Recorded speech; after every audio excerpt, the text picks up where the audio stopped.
Hello, everyone. You can hear me now. Brilliant. Right. We're going to kick off now with Mark Pilkington.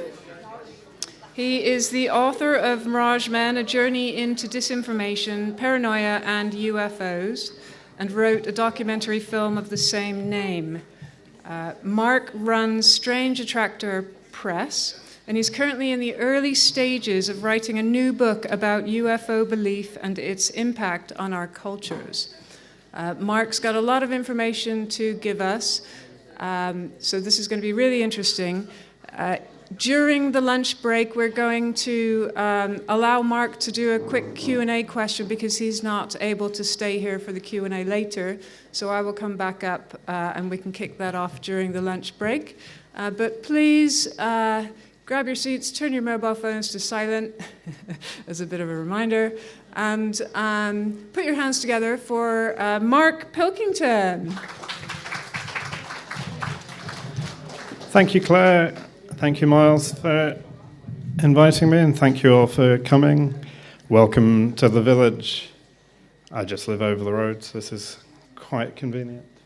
So I'm afraid my presentation might be a bit of a downer after Jill's lovely session earlier, but please bear with me.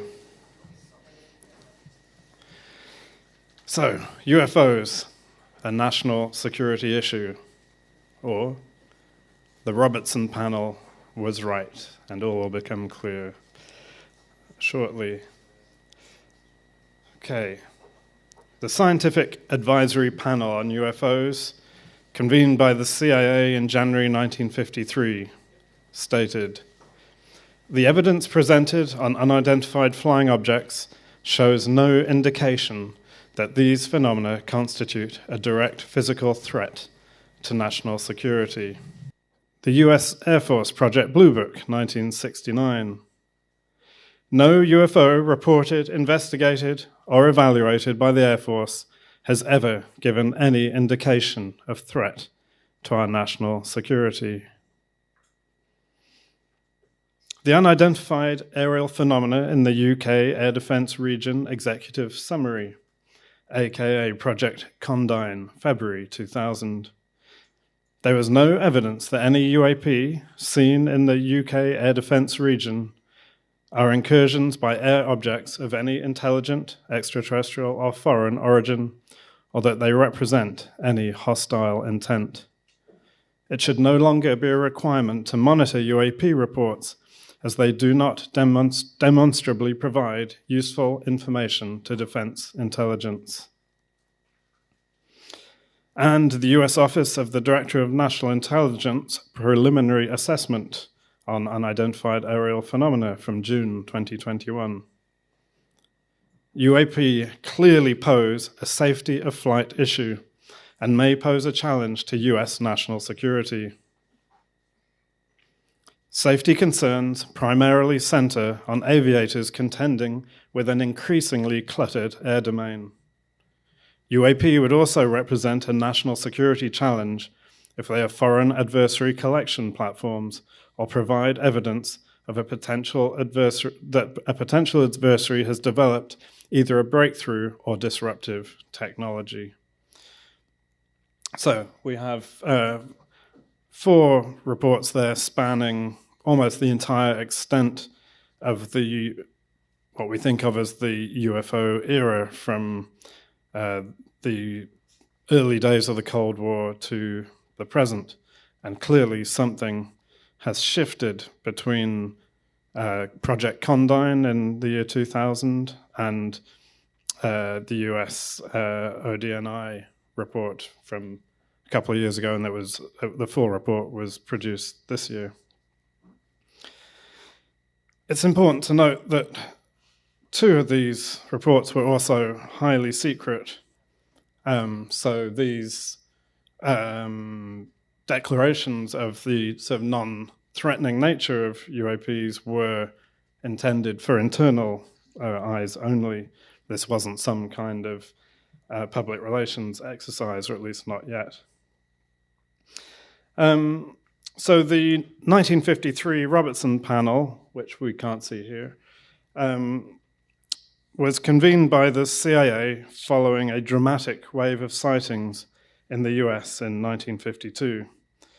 The second statement came from the US Air Force's Project Blue Book, which collated and examined UFO reports from 1952 to 1969, while the UK Ministry of Defence's Project Condign, compiled by a still anonymous scientist following the pre-millennium peak in interest in UFOs, and the most recent, the US Department of Defense's preliminary statement, responded to a surge of global public interest following the New York Times' article on UFOs by Leslie Keane and Ralph Blumenthal in November 2017. And while these reports were concerned primarily with the relationship between UFOs and national security, only the most recent document raises aviation safety and national security issues as a valid concern, reflecting shifting attitudes to transparency in government as much as it does a shift in UFO activity. And this 9-page document from the ODNI, much like the 1969 Project Blue Book report, is primarily a public relations exercise to show that the Department of Defense in the US are listening to public concerns about UFOs and, perhaps more crucially, that they remain in control of the UAP narrative. And here, for the first time, the Department of Defense admits that the UAP umbrella includes unidentified civilian and military drones, balloons, and other aircraft, some of which might not be American. And this acknowledgement that some UAPs are physical objects, even if they're not the ET spacecraft that people want them to be, is a bold admission for the department responsible for US national security to be making, and in my opinion, a wise one. And the 21 years between the secret British Condign report and the public US Department of Defense statement have seen an immense shift in aviation technology and practice. And while we civilians are never going to know the full capabilities of classified black aircraft projects, it's abundantly clear that unmanned aircraft technologies, UAVs or drones, have entirely changed the way that warfare, both in the air and on the ground, takes place. And we can see this happening right now in Ukraine. The extent to which the US defense establishment is aware of what kinds of drones and reconnaissance and data harvesting balloons, like the Chinese one shot down over South Carolina last year, are being flown over US territory by unfriendly nations, we can only guess. But one would suspect and hope that they know a lot more than they are prepared to share in public. And it's these UAVs, some of which may be UAPs, that represent a relatively new, unknown potential threat to national security. And maintaining a sense of orderly control of the situation while simultaneously trying to please the growing UFO lobby is a precarious tightrope act for the public-facing military figures engaging with the subject. Between the multiple defense organizations and systems monitoring US and global air and sea space, from outer space, from aircraft, from ships and submarines, and from ground installations, we can assume that they have a pretty good idea of what's flying overhead and sailing beneath the waves, even if these organizations don't want us, or more critically, their adversaries, to know how much they know. So it's best practice for them to present a cautious face to them and to us. And here's just a sense of the incredible breadth of unmanned aerial technologies that are kind of emergent as we speak. They cover transmedium craft like the Cormorant in the bottom right that's as happy underwater as it is in the air.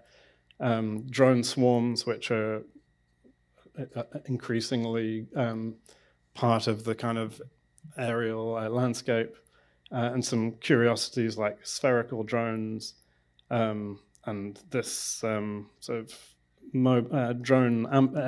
airborne ambulance, which I like, also called the Cormorant, confusingly. So, while these true UAPs, like the ones we're seeing here, might represent a security problem, a more pertinent issue was identified back in 1953 by the CIA's Scientific Advisory Panel on UFOs, which suggested that rather than UFOs themselves, it's the people who believe in UFOs and the people who promote belief in them that could represent the greater threat to the health of their nations.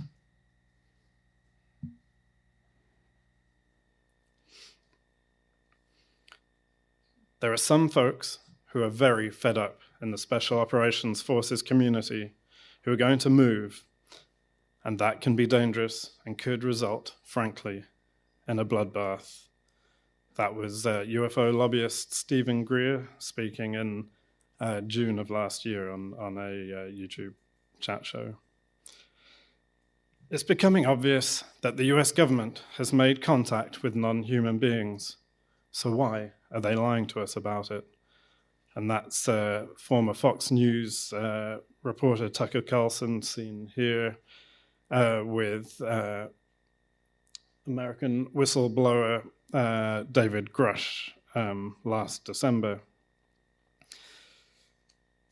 So yes, last December, the enormously popular right-wing media mouthpiece Tucker Carlson hosted alleged UFO whistleblower and former USAF major and National Geospatial Intelligence Agency official David Grush on his streaming interview show, The Tucker Carlson Encounter. While accurate viewing figures are unavailable, based on previous Carlson programming, audience numbers were likely to be in the millions. For context, the following day's interview was with celebrity murderer Kyle Rittenhouse, while a later interview with astrophysicist and human climate change denier Dr. Willie Soon was trailed with the slightly puzzling strapline, "If fossil fuels come from fossils, why have scientists found them on one of Saturn's moons?"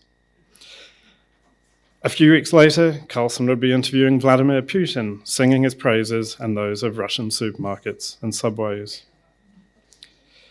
During the interview, Carlson and Grush both make clear that they hadn't begun believing that UFOs were real until recently, specifically in Grush's case, following the 2017 New York Times front page article mentioned earlier that unquestionably birthed the most recent surge of American and now global euphoria. And I say recent, that's 7 years ago now. That's a very, very long UFO wave. And during their hour-long exchange, Grush spoke about the existence of non-human technology and non-human biologics, and that another former would-be whistleblower had been killed by the US government for attempting to make this knowledge public. "The US government killed an American citizen without a trial because he was going to tell the truth about something," an outraged Carlson responded. "That's when everything stops. You can't have that in a free country." In agreement, Grush decries the nation's moral decay and the decay in leadership, while Carlson wonders what the purpose of the cover-up might be. They're hiding something that implicates them. Carlson's take on the UFO cover-up here contrasts with the usual explanation that the government's UFO truth keepers believe that they are protecting the public from something rather than protecting themselves and their activities from exposure to the public. The inference, of course, is that the government cannot be trusted.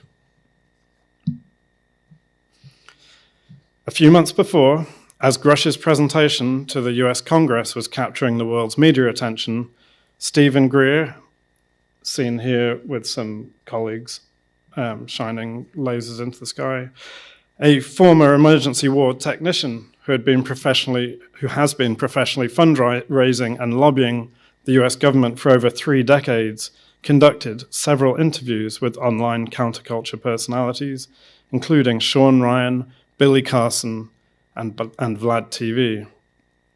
Between them, the interviews were viewed by around 3 million people. Greer told his interviewers that he knew of 3 whistleblowers killed by the US government before they could go public with their UFO information, and that there were armed, highly trained special forces groups ready to storm the hangars and warehouses of aerotech companies who refused to divulge the non-human technologies that they were keeping from the rest of us. He suggested that any guards protecting these sites should stand down for their own good.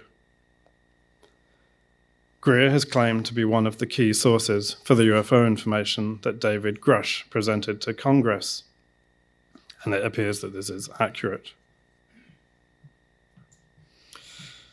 Also last summer, in July 2023, John Warner IV, a scion of America's political class, spoke to YouTuber Dark Journalist and his audience of 46,000 viewers about the ongoing cover-up of free energy, anti-gravity, and other exotic technologies. "It's too little, too late," he said. "I think they know that they've got to do something. I don't want people to commit suicide. I don't want a French Revolution either. But we're going to have some disturbance, no matter how you slice disclosure." Warner, a former racing driver turned novelist, claims that his historical novels, Little Anton and Lion, Tiger, Bear, disclose the shocking hidden history of advanced technology and the covert schemes of the fascist power elite. He also notes that he has been behind the scenes with some of the most powerful and influential people in US and global history. And this is quite likely true. Warner is the son of the former Secretary of the Navy and Senator for Virginia, John Warner III. His cousin, Christopher Mellon, was the Deputy Assistant Secretary of Defense for Intelligence for both Presidents Clinton and George W. Bush, and is now one of the most visible advocates for the reality of non-human UFOs. In recent years, he's become one of the key political drivers for a formal government UFO program, and has repeatedly spoken about the need to make America's UFO secrets public, while seemingly being unable to make up his own mind whether UAPs are ET spacecraft or human drones. Here he is in 2017 at the launch event for the To the Stars Academy, for which he served as National Security Affairs Advisor, and he's standing in front of a large image of a party balloon. Timothy Mellon, another cousin of Christopher Mellon and John Warner IV, is also an ardent supporter of right-wing libertarian and conservative groups, including those that support Donald Trump and Robert Kennedy's political campaigns. Tucker Carlson and John Warner are very well-connected people, and Christopher Mellon eminently so, while Greer, who's been working the UFO field for decades, can command a huge online audience for his increasingly provocative announcements. Their combined statements, which are being seen, heard, and digested by millions of people, are using UFOs as a medium through which to undermine the authority of government under President Joe Biden in the States at the time of writing, to promote suspicion in the systems and workings of the state, and even to recommend armed insurrection. All this at a time when the attempted President Trump-led coup of 6th of January 2021 is still fresh in the memory, and the possibility of a chaotic Trump return to power this year is very real. But there's nothing essentially new here. This kind of conspiracy thinking has been a hallmark of UFO culture since the 1950s, and reached something of a peak with the dark ufology of the 1980s, which then entered mainstream pop culture through films like Independence Day and The Arrival, and TV series like The X-Files and Dark Skies, both of which were heavily informed by and fed back into the UFO conspiracy culture. On the right here we have the book Behold a Pale Horse by the author William Cooper, Bill Cooper, that's right, who was a was a sort of libertarian rabble-rousing would-be militia leader who ended up being killed in a shootout by the, I think it was the alcohol, tobacco, and firearms investigators, but I can't remember now. So the more extreme conspiracy claims of the 80s and 90s, like Bill Cooper's, were distributed through books, magazines, and late-night radio broadcasts, largely targeted towards and situated within the fringes of society, particularly, in this case, the UFO community and the American militias that grew substantially in size in the 1990s. The point is that these ideas were probably being seen and absorbed by a few thousand people at most.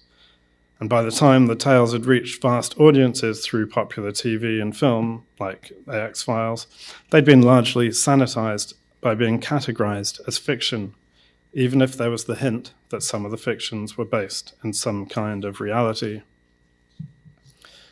And of course, now what's different is that these claims are being made to and seen by vast global audiences of millions, by people who, at least in the cases of Tucker Carlson, David Grush, John Warner, Christopher Mellon, are representing American authority in the shape of the media, the military, the intelligence services, and the American aristocracy.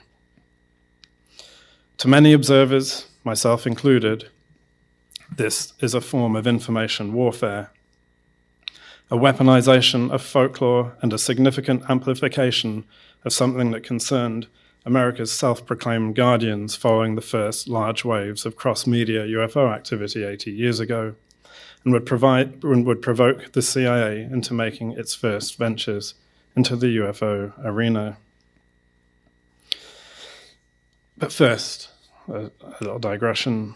Published in April 1950, The Exploitation of Superstitions for Purposes of Psychological Warfare was a top-secret research paper published by the RAND Corporation, which was then the Internal Research and Development arm of the US Air Force. In it, the author, Gene Hungerford, asks, what types of superstitious appeals will be best adapted to the various audiences to be propagandized? And it notes that it seems likely that superstitions flourish in an atmosphere of tension and insecurity. Her timing was impeccable. In the previous 6 months, the Soviets had detonated their first atom bomb, China and the USSR had signed a pact of allegiance, and Los Alamos physicist Klaus Fuchs had confessed to passing atomic secrets to the Soviets. While, perhaps curiously, no mention of them is made in Hungerford's paper, America's enthusiasm for and anxiety about flying saucers was also ratcheting up to dizzying new heights, and so threatening to become a problem. The US Air Force was doing its best to keep the lid on a boiling pot of saucer stew, and in 1949 had just published its own internal report, Project Grudge, which recommended seriously downplaying flying saucer reports and keeping military sightings out of the public domain. The critical point the Air Force realized was to halt the spread of superstition and fear-mongering, exactly what Gene Hungerford was writing about before things got out of hand. And although Hungerford doesn't mention flying saucers, her discussion of the use or abuse of superstitions in psychological warfare is critical to understanding the role that psychological operations played in the development of the UFO mythology, and recognizing the phenomenon's potential operational value to both American and foreign military and intelligence agencies. The paper discusses earlier PSYOPs missions that had successfully exploited local superstitions. For example, in the 1920s, on Afghanistan's northwest frontier, the British planted loudspeakers in aeroplanes which warned the region's tribal peoples that God was angry with them for breaking the peace in India. In World War II, the Germans projected imagery, thought to be religious, though it isn't specified what, onto drifting clouds. And Hungerford also goes into some detail on the use of chain letters to clog up enemy communications and security networks, something that sounds very like the way online groups like QAnon or hackers use denial of service attacks to clog up sort of online information transfers. And also the use of bogus fortune tellers and false astrological data to dampen morale amongst both civilians and their leaders, a technique used exclusively by both Allied and Axis powers during World War II. And the Zenit on the right here is actually a fake astrological magazine developed by the British Secret Service and distributed in Germany during World War II. So that UFOs have historically been exploited in psychological warfare and influencing operations is well documented. And what we're seeing in the 2023 American congressional hearings and the wider acceptance and propagation of UFO law by people in authority is the blowback from some of these operations conducted both from within the US and also against it. And this is something Jean Hungerford was fully aware of. It should be pointed out, she wrote, that democratic as well as totalitarian elites may be susceptible to superstition. Various American generals and admirals are noted for their stock of superstitious notions. And she closes the paper with a prescient note of caution. What may be the boomerang effects of attempts to exploit popular folklore? The more deeply and successfully the seeds of superstition are planted by these law operations, the more potent the blowback can become. And UFOs have been planted very deeply into the American psyche. Not long after Hungerford's report was internally published, the first US military whistleblower, US Marine Major and science fiction author Donald Keyhoe published his first book, The Flying Saucers Are Real, reusing the title of an electrifying article he'd written for popular men's mag True the previous year. Keyhoe's book reflected and then amplified a surge of UFO sightings over America, which, in the course of a couple of years, would become a near ungovernable problem.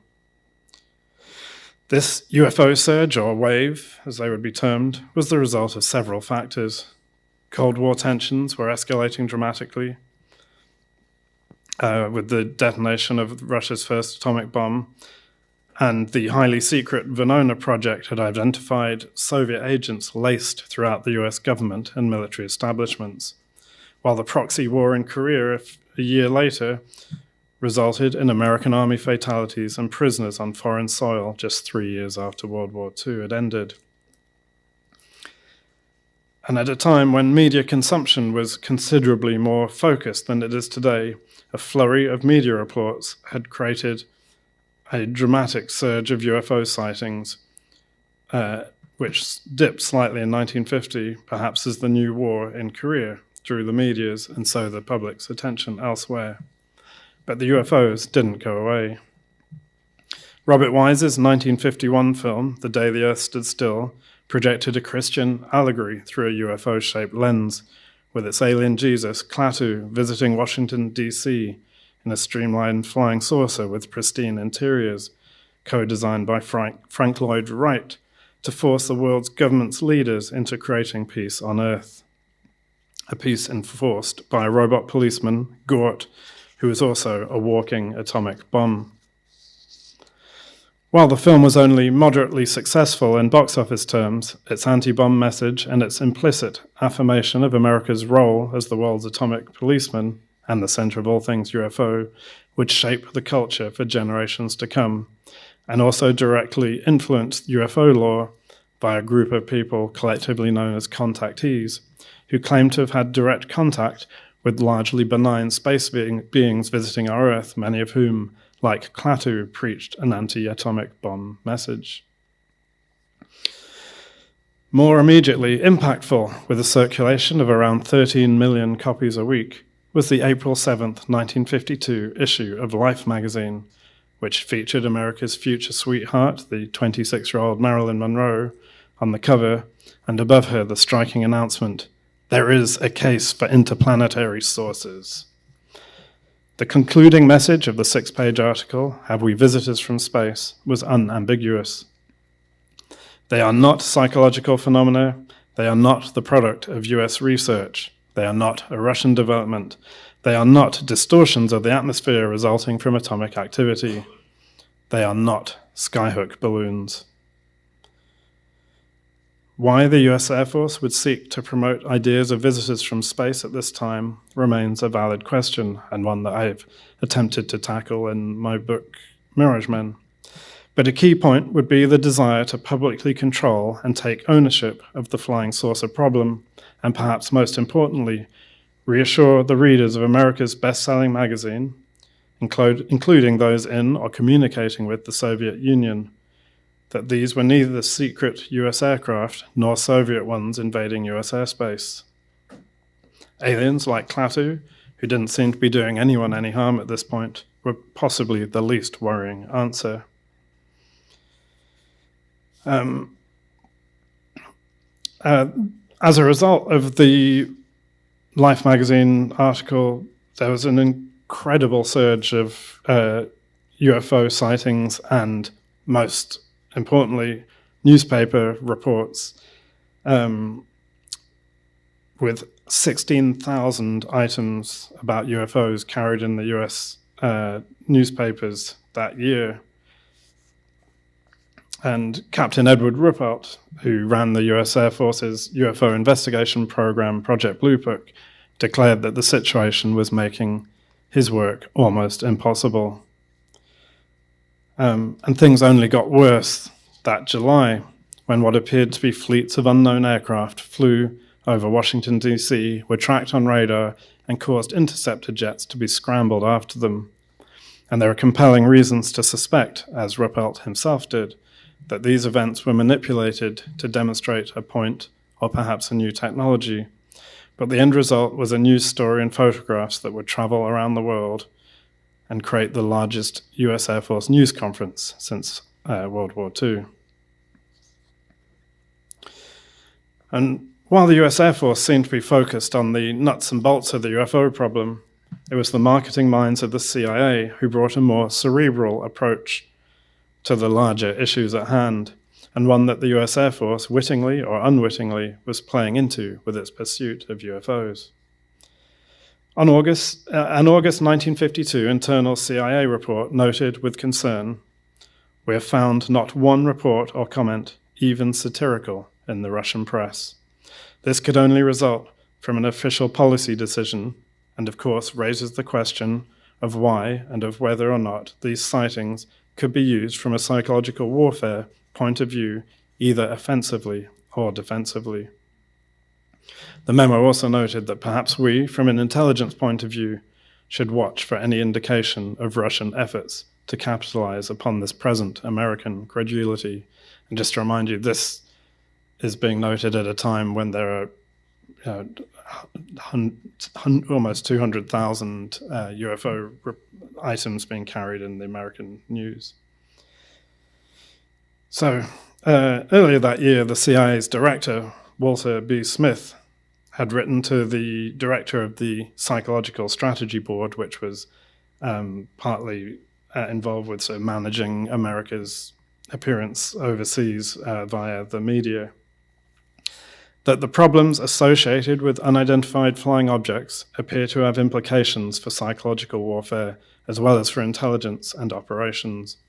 I suggest that we discuss at an early board meeting the possible offensive and defensive utilization of these phenomena for psychological warfare purposes.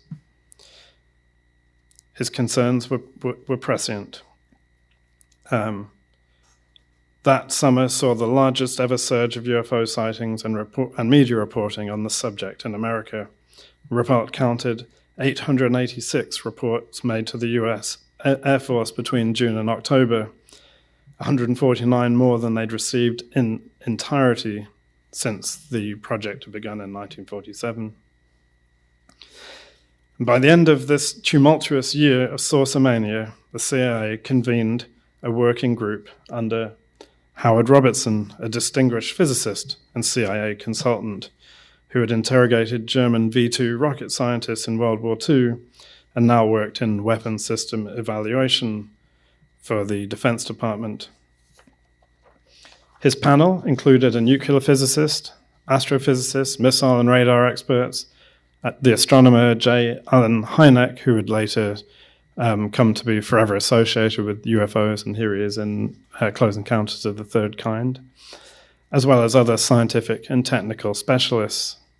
The group met for only 4 days, and their conclusions were, perhaps unsurprisingly, firmly in line with CIA Director Walter B. Smith's concerns that the possible abuse of UFO anxieties in psychological warfare. They stated that the evidence presented on unidentified flying objects shows no indication that these phenomena constitute a direct threat to national security.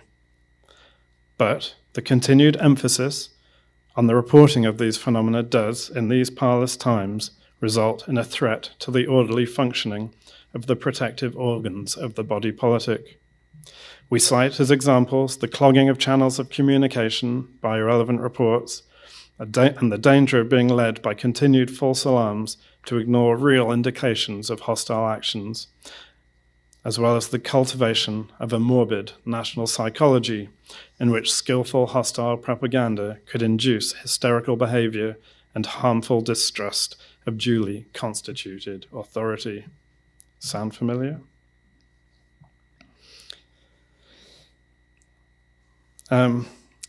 So, back to Donald Keyhoe. As a respected military veteran and whistleblower sowing distrust about the very institutions he represented, this ardent, vociferous, and increasingly visible flying saucer proponent was living proof of the kinds of problems the CIA and before them RAND were highlighting. A few months after Robertson had convened his highly secret panel, Keyhoe's second book, Flying Saucers from Outer Space, hit the shelves. And in it, he described the silence groups, people within government who sought to keep the truth about UFOs hidden from a public who weren't yet ready for the truth. The New York Times reviewed it not unfairly, and their review could indeed describe a great many subsequent UFO books right up to the present day. Major Keyhoe's tell-all book is full of long and unrememberable conversations. It teems with unidentified authorities and anonymous sources. It describes startling photographs, but prints none of them. It contains abundant evidence that the Major is no expert in the field of physics. It's a sure sign that UFOs were a genuine case for concern in intelligence circles that Keyhoe's book also warranted its own CIA report, whose author notes that the book itself is highly readable, but the content is highly distorted and filled with so many half-truths and inferences that I feel certain that the author is knowingly committing a perpetration, and that Keyhoe implies that the Air Force is deliberately concealing positive conclusions regarding the reality of UFOs from the public. The agency's interest in Keyhoe's book is directly connected to why, almost 80 years later, we should still be paying attention to UFOs and UFO stories. Aviation technologies and the capacity of governments and militaries to detect these technologies must now exceed even the wildest dreams of 1950s military minds. But for those people pursuing UFOs, and for those monitoring and manipulating them, very little has changed. Defense contractors, including Lockheed Martin and Northrop Grumman, have multiple undamaged, functional, non-human craft in their possession, and have had these for a long time. They've been exploiting them for derivative technologies, prioritizing US weapons advancement. This from the Liberation Times of January this year propagates, recycles, and reinforces the UFO myths instigated by Keyhoe and his successors, while perfectly playing into the suspicious anti-state rhetoric encouraged by psychological warfare and disinformation operators, both from within the US and from unfriendly nations, exactly what the CIA warned of back in 1953. And in our high-speed, high-volume, and high-intensity online media environment, the problems highlighted by the Robertson panel are more valid than ever. And the sad irony and a potential tragedy for the UFO lobbyists is that this kind of conspiratorial rumor-mongering has threatened to derail the US Defense Department's own most serious and committed attempt to study UFOs in a generation. And they've also led directly to its first director's resignation. The All-Domain Anomaly Resolution Office was initiated by the US Department of Defense in 2022 as part of a response to media and military calls for a new approach to military UFO reporting and investigation. And its director, Sean Kirkpatrick, who we can see here, a laser physicist with a long history of working both within military and civilian spheres, wrote that he painstakingly assembled a team to develop a rational, systematic, and science-based strategy to investigate these phenomena. Unfortunately, after not much more than a year, their efforts were, he says, ultimately overwhelmed by sensational but unsupported claims that ignored contradictory evidence yet captured the attention of policymakers and the public, driving legislative battles and dominating the public narrative. The result of this whirlwind of tall tales, fabrication, and second-hand or third-hand retellings of the same was a social media frenzy and a significant amount of congressional and executive time and energy spent on investigating these so-called claims. Frustrated by the media circus surrounding the rumors being generated, to his chagrin, from within the defense world that also employed him and his team, and unnerved by a UFO-obsessed stalker who appeared at his family home, Kirkpatrick left his position as Aero's director within 18 months. For how long Aero will retain its funding and remain in operation remains to be seen. But this is a clear instance of the UFO community failing to support and actively undermining a program that, while ostensibly seeking to clarify and understand the potential threat to national security that UFOs might represent, was also at least put in place to respond to their demands. The military is listening to the UFO community, but the UFO community is not listening to the military. And while America's enemies, the ones sending the UAPs in the forms of drones, balloons, and satellites to eavesdrop on their affairs and gather signals, data, and emissions from their advanced and emerging technologies, are listening in to all of this with, one would imagine, gleeful smiles on their faces. Tucker Carlson, once again, this time speaking to the right-wing conspiracy talk show host and former US Navy SEAL Sean Ryan last month. So, the debate is this government technology? Is it from outer space? Or is it some spiritual realm? We know the government's lied about it. Their main interest is in convincing us that the supernatural is not real. Why? Why is that? The obvious answer is, well, because they sort of know they're working for supernatural forces. Later on, host Ryan states, "I feel like we're being pushed into civil war." "Yes, of course," replies Carlson. "Who do you think is pushing it?" asks Ryan, with a commendable lack of self-awareness. It's a question worth asking. Clean cut, we can certainly identify at least one source of long-standing animosity towards the US who would be more than happy to see its political, economic, and military institutions crumble with the aid of a few well-placed activists and agents, witting or unwitting. Sorry, wrong slide there.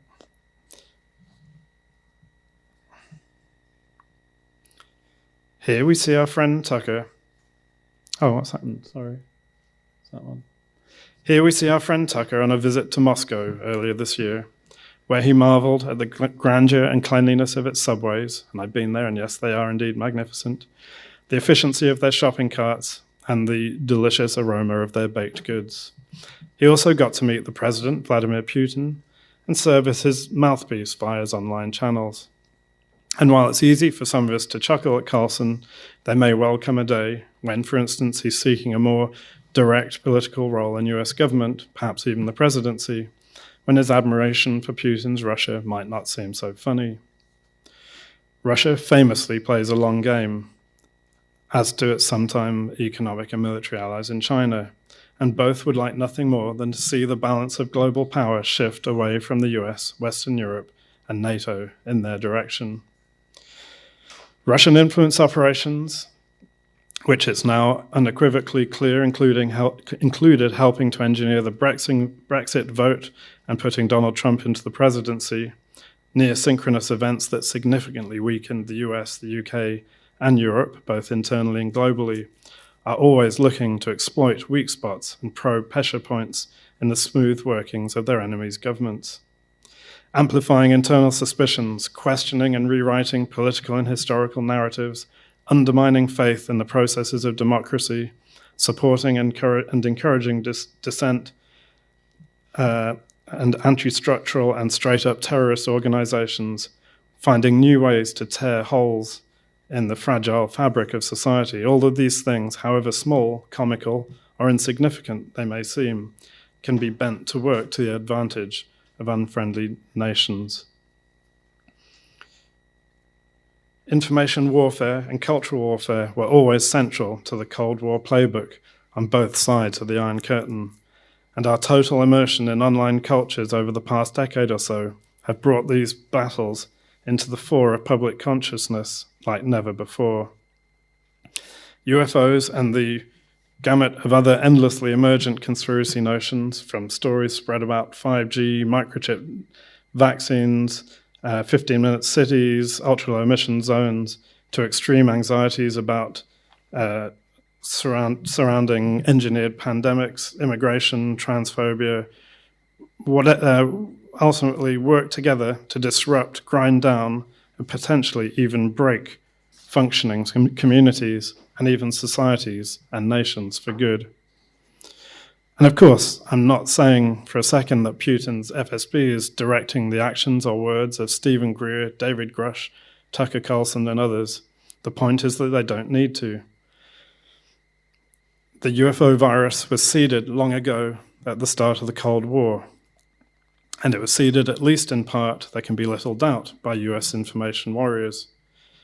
But its flowers are now blossoming deep within US military and political establishments. And all that's required at this point is a little encouragement in the flow of ideas and data, perhaps sometimes of support in kind, even money, discreetly fed to certain groups or individuals to keep these stories coming. UFO conspiracies are powerful tools for information warriors. They promote distrust in government and other clandestine organizations said to be keeping life-changing, world-changing secrets from their people in the name of power. They encourage distrust, sow suspicion, and create divisions both within and without social, political, technological, and military institutions, and encourage their employees to discard their secrecy oaths as whistleblowers, and so potentially reveal details of emergent military technologies or industrial secrets to listening enemy spies, drones, and search bots. Anything can be a weapon in our instantly interconnected world. And what's clear is that UFOs, now a fully fledged religion worldwide, particularly in the United States, are being radicalized and weaponized by the popular right and the far right in the same way that religious beliefs have been weaponized by politicians for eternity. And I don't have any problem with religion in itself, and I don't have any problem with UFOs as a religion, but I do have a problem with religious ideas and ideals being exploited as tools of division and harm. UFO media activist and personality Jeremy Corbell has declared on Twitter, X, "This is a war of ideas, and I ain't stopping on UFOs till the bodies hit the floor. This is a war, a UFO Vietnam." As with Stephen Greer's earlier statements, there's the whiff of violence in the air. His video channel is called Weaponized, which should be enough of a red flag as it is. UFO debunkers should beware, he notes. I predict a total structural collapse of consensus reality shortly. So this, then, ladies and gentlemen, would be a good time to remind ourselves that the Robertson panel was right. Thank you very much.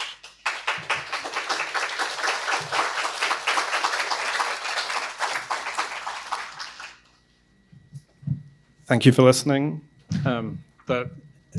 If you are interested, that's Mirage Men, which is still available, has been republished recently. Thank you. Thank you. Thank you, Mark. That was really good. I'm really pleased the way that you spoke about how we've seen all of this in coming up through the government, then via the media, and how they like to put in a perspective to try and subconsciously program us into believing that these things aren't real, when we just had Jill earlier show us, and many of us probably connected with things that are beyond this world. So where we're going forward from here, what I'm seeing in the movies and the TV at the moment is the multidimensional aspect and the heavy focus on the subconscious and the ability to control our own minds. And they're fantasizing it to make it look like we don't have that ability. So everybody here realizes that we do have that ability. So we're already ahead of the game. Let's put our hands together one more time for Mark Pilkington. Thank you. Yeah. So Mark is going to do, we're starting lunch now, which will last until 1:30. But Mark is going to do a Q&A because he's not going to be here for the Q&A later. So feel free to stick around for the Q&A. I'll grab a mic and we can ask questions. Other than that, Miles has created these amazing cups, which are fresh off the press, which are available for £10 each on the stall over there, where we've got my spiritual artwork and orgone healing items. Yes, so I think that's it. After lunch, we've got Jeannie Riban at 1:30, so if you want to hang around, or there's a pub just down the road or a shop for larger meals than what we're able to offer. But thank you very much. All right.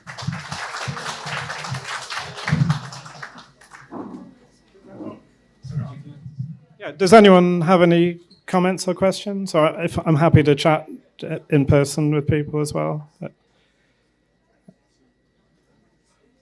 No. You have? Okay. I can't see very well behind the lights, unfortunately. Hello. Right, some of you are aware of me. I'll be speaking tomorrow about non-humans and their cultures. And I'd like to put sorry, I've forgotten your name. Mark. Yeah. Right, I've spoken with John Warner personally, and he's fully aware of the non-human presence. He's fully aware of all that, and the fact that Chris Mellon, his cousin, is still an agent and is following the government narrative. And also, Grush is also an agent, and of course still under the pay of the deep industrial government, military government. Yeah. So there are advanced craft. I'm fully aware, Lockheed Martin and all the rest of them. I've worked on them when I was in the military. So I'm aware, you're right there, about the military craft that's advanced, but it was reverse engineered from non-human craft. And as Bob Lazar pointed out, some of the aspects they didn't want made public was the fact that they found craft with human body parts in them. So deals were made by the military and other would-be powers who actually made deals with non-humans, which had rather negative effects. And this is public knowledge now anyway. And we've gone way past that. I mean, but I don't want to take any more time off. Okay. But I just want to make that clear that I have spoken to John Warner personally. Yeah, I have. Yeah, and he is fully aware of the non-humans and everything. Thanks very much. Yeah. position sort of more broadly with, with UFOs, UAPs, whatever we want to call them, is it's fully clear that people have experiences that they can't make any sense of, that are outside the... I make full sense of it. I've had communication, I've got photographs. Okay, so you've got your talk tomorrow to tell us about that. But, people have experiences all the time that they cannot comprehend, that make no sense to them within the kind of worldview that most people inhabit. So, but I would, personally speaking, separate them from the kind of culture of UFOs and the lore of UFOs that has evolved since the late 1940s. I see those as two different things. One is direct Gnostic experience with something other than us, and another is an enshrined kind of system of belief and folklore, and I would say now firmly established religion that is fine and is doing its own thing and running on its own path. But I see that the two have kind of been forcibly enmeshed and overlapped. But I think it's a kind of category error to assume that they are the same thing. And I'm not precluding that at all, that there are other intelligences beyond ours, and in the wider universe, in our immediate vicinity. That's not really what I'm talking about. What I'm talking about, say, the stories you're referring to with John Bob Lazar, they